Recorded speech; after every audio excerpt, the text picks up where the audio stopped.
Ayun naman kaparm, di talagang na-enjoy ko yung pag-travel namin dito sa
Baho doon? may paggawa niya yata ditong feeds eh. Di ba yung naamoy natin dating gustong-gusto ng mga taga Cavite? Bagoong ano. Baho. Ang ganda nito sa ano, picture boss, yung mga moose. Hindi mo binibidyo rin? Binibidyo mo rin? Pinibidyohan ko rin. Pang maganda to boss panghang, kuha ka. Eh baka mamatay.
Ito yung ano ba sa yung bunny mo? Flowering siya. Okay. Ganda kulay niya, no?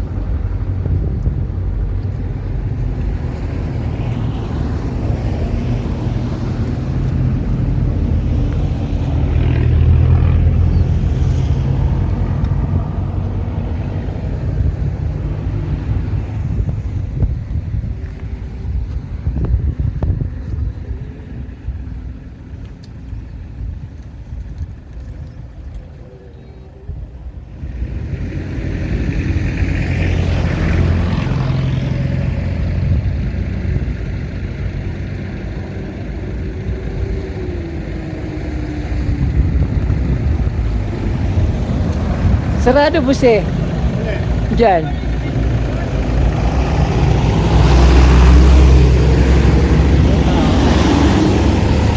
Maganda ba sa ako, boy?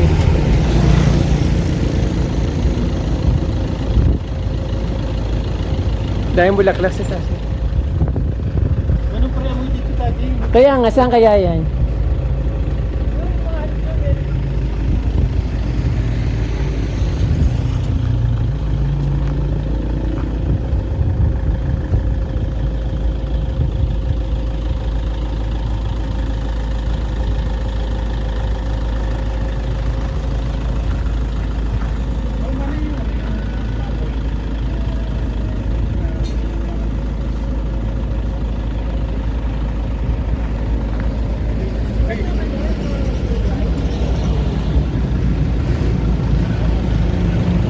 Papunta kami dito sa mga gilid ng kalsada. Ang daming-daming ganito. Parang plastic lang.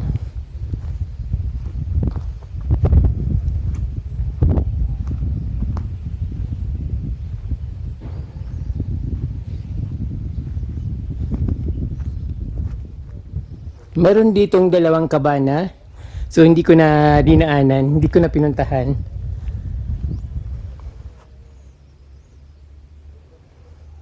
Kung anong nakikita nyo kaparambing ng nararamdaman ko. So very cool and refreshing talaga yung hangin. Walang pollution.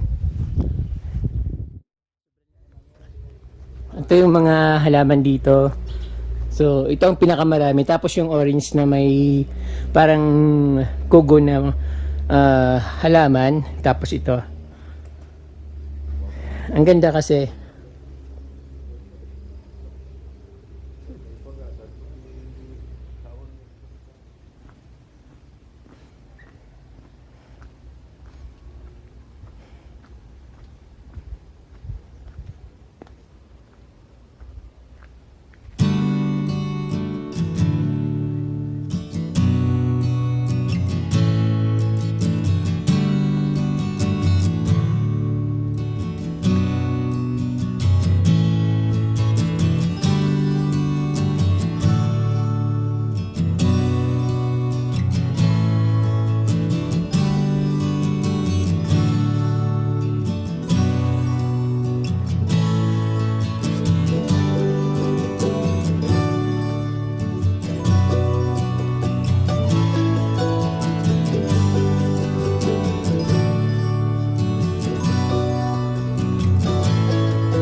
So ayan mga kapramdi, sobrang ganda ng scenic dito, napakalamig at yung makikita natin mga vegetables na napakalawak at ayun may mga, siyempre may mga flowers, napakaganda ng views. So ayan nakikita natin. So akit tayo kapramdi doon sa pinaka view deck nila at hindi ko alam kung may bayad pero okay lang naman.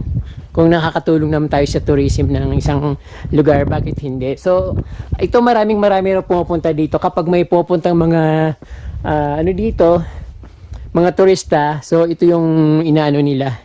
Highly recommended na views. Pero halos wala akong makita ka from di kasi sobrang kapal lang ulap. Masyadong mahamog. So, dito sa daan, syempre maraming mga flowers.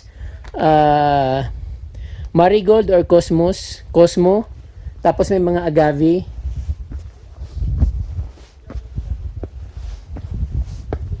So ayun, napakaganda talaga. Mas mataas ito from di sa Baguio. Dito nga sobrang lamig. Samantalang sa Baguio medyo mainit ng konti. Pero dito sobrang maramdaman mo yung napaka lamig kahit naka-sweater. Ayun, hindi ko makita yung malayong lugar. So dapat mas pag nawala yung yung ulap. So dito ka muna. So ano kayong mga halaman yung nandito makikita?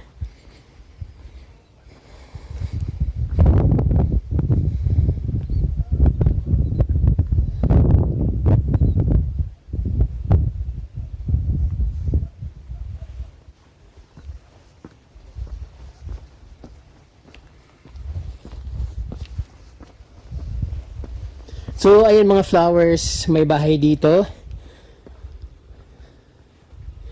Mga cosmos plants or marigold. Hindi ko alam masyadong kabisado kasi magkakaiba yung bulaklak na ito. Parang cosmos, parang marigold. Kaya hindi ko masyadong sabi kung ano yung mga pangalan ng halaman na ito. So, ayan.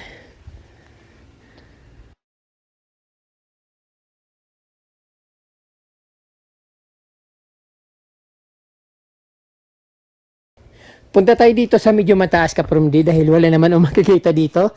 Puro ulap.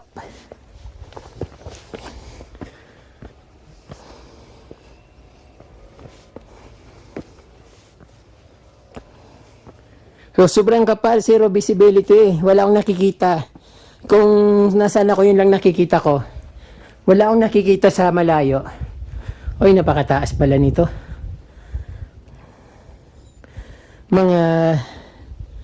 Hindi ko alam kung ano mga gulay yung nasa baba.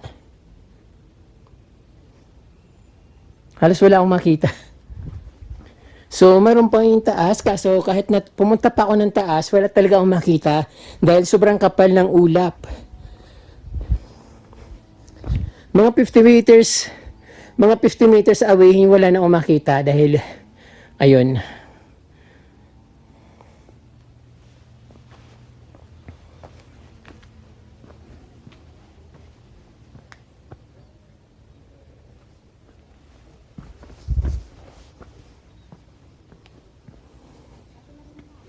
Medyo na ako sa taas ng lugar.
Mga broccoli.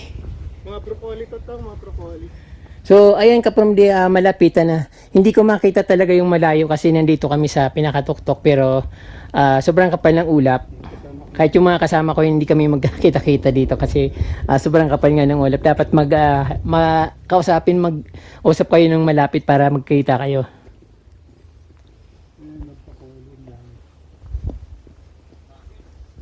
Eh, dapat sinama kita kasi hindi nakakasya eh.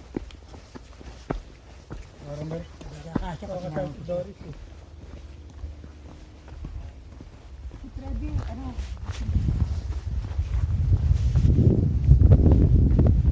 Yung sa view deck, ayun yung view deck oh. Ayun yung view deck, nakikita mo? Oo. Nakikita ko doon. Ay. Kuya ka. Oo, nagsabi. Hello.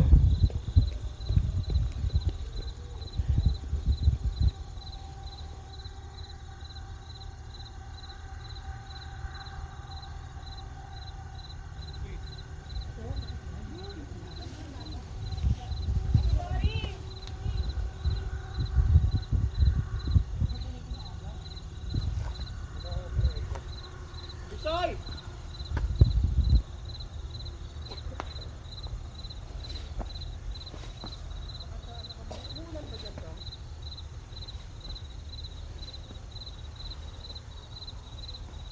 Hindi, kahapon, saka ngayon. Kahapon.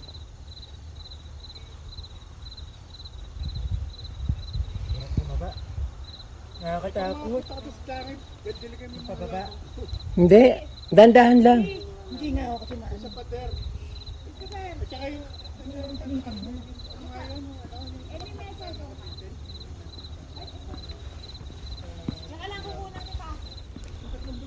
Natatakot na ako, kaya wag mo akong sabihan, dito na ako, natatakot na ako bumaba. Bababa na.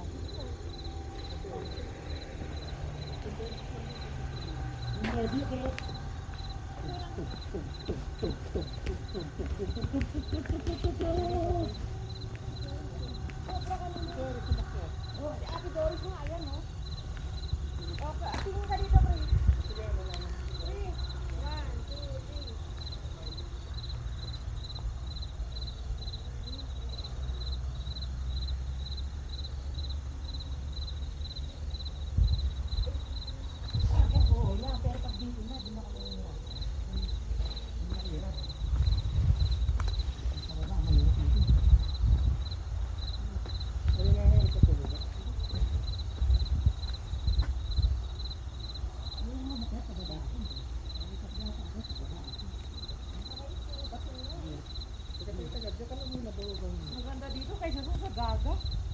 No? Sagada na yun. Sa kanto, huwag sa ibabaw. Yan. Yan.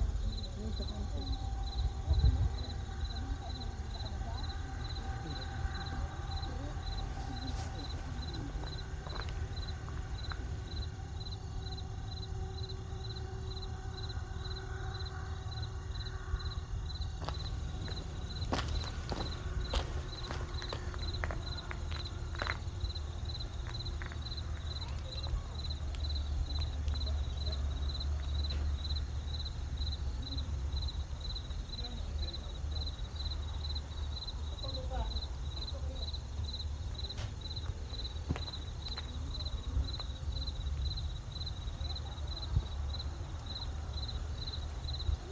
Potato and mustasa.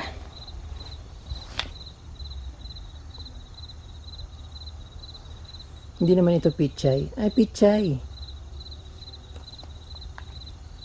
Parang mustasa kasi.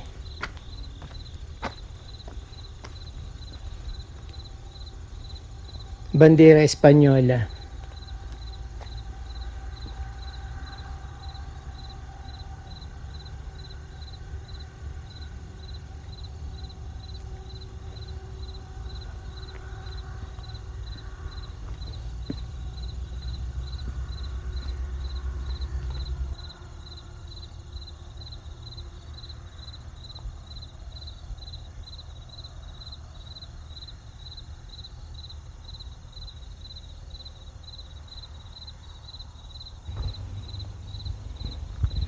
Come na.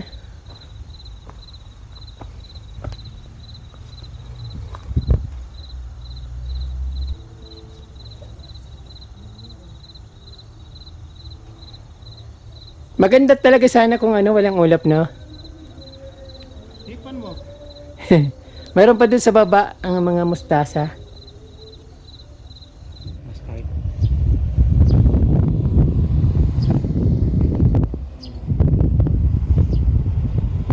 Mas maganda pa dito yung view.